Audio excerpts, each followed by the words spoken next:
నా పేరు జీవి ప్రసాద్, వైఎస్ఆర్ కాంగ్రెస్ పార్టీ యువజన విభాగం స్టేట్ అఫీషియల్ స్పోక్స్ పర్సన్ని.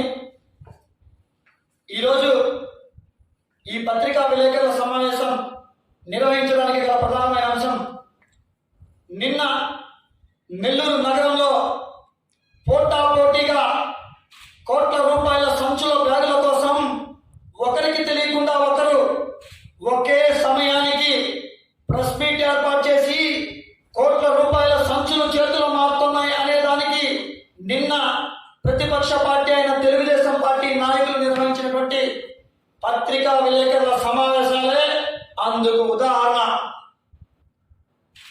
ఒక పార్టీలో ఒకే సమయానికి ఇద్దరు వ్యక్తులు ప్రెస్ మీట్ నిర్వహిస్తున్నామని మీడియా మిత్రులకు తెలియజేయడం ఈ నెల్లూరు జిల్లాలో ఎప్పుడు ఎన్నడూ జరగనటువంటి ఒక హాస్యాస్పదం. దానికి సంబంధించి ఈరోజు పత్రికా విలేకరుల సమావేశం నిర్వహించడం జరుగుతుంది.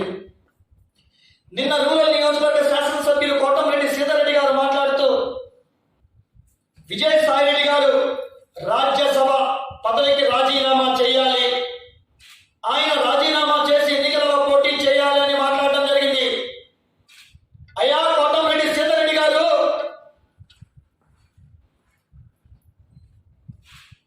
నేను చనిపోతే నా అంతిమ యాత్రకు నా చిట్టి పేర్చే దానికోసంగా రాష్ట్ర ముఖ్యమంత్రి జగన్మోహన్ రెడ్డి గారు రావాలని బహిర్గత సమావేశంలో అనేక సందర్భాలలో మీరు చెప్పిన మాట వాస్తవం కాదా? అయితే మీరు ఏమి ఆశించి తెలుగుదేశం పార్టీకి పోయారో తెలియదు, కానీ తెలుగుదేశం పార్టీకి పోయిన తర్వాత మీరు ఎమ్మెల్యే పదవికి రాజీనామా చేయాల. అది ముందు ఒక్కసారి గమనించాలి. గురువింద సామెతలు చెబుతున్న రూరల్ నియోజకవర్గ శాసనసభ్యులు కోటమిరెడ్డి సీతారెడ్డి గారు, మీరు ఎమ్మెల్యే పదవికి రాజీనామా చేయకుండానే తెలుగుదేశం పార్టీకి ఎమ్మెల్సీ ఎన్నికలలో ఓటు వేసిన మాట వాస్తవం కాదా? ఈ విషయాన్ని ఒక్కసారి పరిగణలోకి గుర్తు చేసుకోండి. అదేవిధంగా విజయసాయిరెడ్డి గారు నెల్లూరు జిల్లా వాసి. అయితే విజయసాయిరెడ్డి గారు భారతదేశంలో ఉండేటువంటి ప్రధానమంత్రితో కానీ అమిత్ షాతో కానీ నేరుగా మాట్లాడగలిగేటువంటి ఆంధ్రప్రదేశ్ రాష్ట్రంలో ఉండేటువంటి ఎంపీలలో ఏకైక ఎంపీ విజయసాయిరెడ్డి గారు. ఈ విషయం అనేక సందర్భాలలో మీరు చెప్పిన మాట వాస్తవం కాదా? వైఎస్ఆర్ కాంగ్రెస్ పార్టీ పెట్టిన భిక్షతో మీరు ఈరోజు ఎమ్మెల్యేగా ఒక చార్టర్ బైక్ మీద తిరుగుతున్న మీరు ఈరోజు కోట్ల రూపాయల ఎలా సంపాదించారు? వైఎస్ఆర్ కాంగ్రెస్ పార్టీ పెట్టిన భిక్ష పుణ్యమా అంటూ ఈ రోజు మీరు ఎమ్మెల్యే అయిన మాట వాస్తవం కాదా? మీరు మాత్రం పార్టీ మారొచ్చు. బహుశా మీరు గతంలో Bharatiya Janata party, Congress party, YSR Congress party, Telugu Desam party, ఇలా 4 పార్టీలు మారిన మాట వాస్తవం కాదా? అదేవిధంగా వేమిరెడ్డి ప్రభాకర్ రెడ్డి గారు రాజకీయ భిక్ష పెట్టింది జగన్మోహన్ రెడ్డి గారు. వరుసగా వేమిరెడ్డి ప్రభాకర్ రెడ్డి గారు పెద్దలు, ఆర్థిక సంపన్నులు కావచ్చు, కానీ ఇదే చంద్రబాబు నాయుడు గారు మీరు కలవటానికి వెళ్ళినప్పుడు గంటల తరబడి చంద్రబాబు నాయుడు గారు మిమ్మల్ని వెచ్చించిన మాట వాస్తవం కాదా? ఈరోజు ఆనాడు ప్రశాంతి రెడ్డి గారు రూరల్ నియోజకవర్గ ఎమ్మెల్యే సీటు ఆశిస్తే, రూరల్ నియోజకవర్గంలో ఎమ్మెల్యే సీటు కావాలని ప్రశాంతి రెడ్డి గారు మేడం ప్రయత్నం చేసిన మాట వాస్తవం కాదా? ఆనాడు రూరల్ నియోజకవర్గ టికెట్ ఆశిస్తుందన్న విషయం తెలిసి విపిఆర్ ఫంక్షన్ హాల్లో విపిఆర్ గారి పుట్టినరోజు వేడుకలలో కేతంరెడ్డి వినోద్ రెడ్డిని విపిఆర్ గారి సమక్షంలో ఆనాటి శాసనసభ్యులు అందరి సమక్షంలో కేతంరెడ్డి వినోద్ రెడ్డికి వార్నింగ్ ఇచ్చిన మాట వాస్తవం కాదా? మీ దాకా వస్తే ఒక ఎత్తు, వేరొకరి దాకా వస్తే ఒక ఎత్తు. పార్టీలు మారడం వారి విధానాలకు చెల్లుబాటు అవుతుంది, కానీ అదే ఆదాల ప్రభాకర్ రెడ్డి గారు పార్టీ మారితే మాత్రం పెళ్లి పీటల మీద నుంచి వెళ్ళిపోయినటువంటి వ్యక్తి అని ఒక దుష్ప్రచారం చేశారు.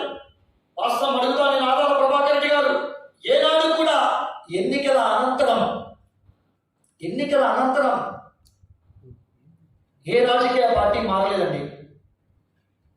ప్రభాకర్ రెడ్డి గారు తన నియోజకవర్గంలో నియోజకవర్గ అభివృద్ధి కోసం కానీ తనతో ఉన్న కార్యకర్తల శ్రేయస్సు కోసం కానీ రాజకీయ పార్టీలు మారిన మాట వాస్తవమే. కానీ మీ అవసరం కోసం వైఎస్ఆర్ కాంగ్రెస్ పార్టీ బీఫామ్ మీద గెలిచి మీరు పక్క పార్టీలోకి పోవడం ఇది ఎంతవరకు సబబు అనేది ఒక్కసారి మీరు ఆత్మవిమర్శ చేసుకుంటే చాలా బాగుంటుంది. శ్రీధర్ రెడ్డి గారు మాట్లాడుతూ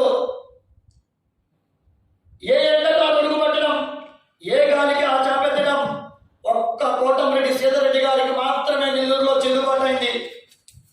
ఈరోజు నెల్లూరు నగర సీటును వేమిరెడ్డి ప్రశాంతి మేడం గారు ఆశించిన మాట వాస్తవం. రూరల్ నియోజకవర్గ సీటు ఆశించిన మాట వాస్తవం. నేడు కోవూరు నియోజకవర్గం నుంచి పోటీ చేస్తున్న మాట వాస్తవం. అయితే ఆయా నియోజకవర్గాలలో ఆయా శాసనసభ్యులతో విపిఆర్ దంపతులు సన్నిహితంగా ఉన్నమాట వాస్తవం. ఆ సన్నిహితంగా ఉంటూనే వారికి ప్రత్యర్థులుగా తయారైన సందర్భాలలో మీ దాకా వచ్చినప్పుడు మాత్రం మీరు స్పందించవచ్చు, వాళ్ళ దాకా వచ్చినప్పుడు మాత్రం వాళ్ళు స్పందించకూడదా?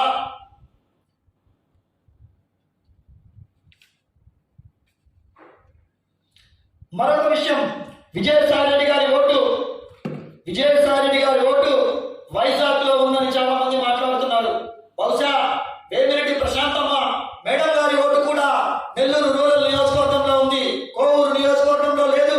ఆ విషయాన్ని కూడా మీరు ఒక్కసారి గుర్తు పెట్టుకుంటే బాగుంటుంది. మరెన్నో వీడియోల కోసం మా ఛానల్ ని సబ్స్క్రైబ్ చేసుకుని పక్కనే ఉన్న బెల్ ఐకాన్ ని క్లిక్ చేసి యాక్టివేట్ చేసుకోండి.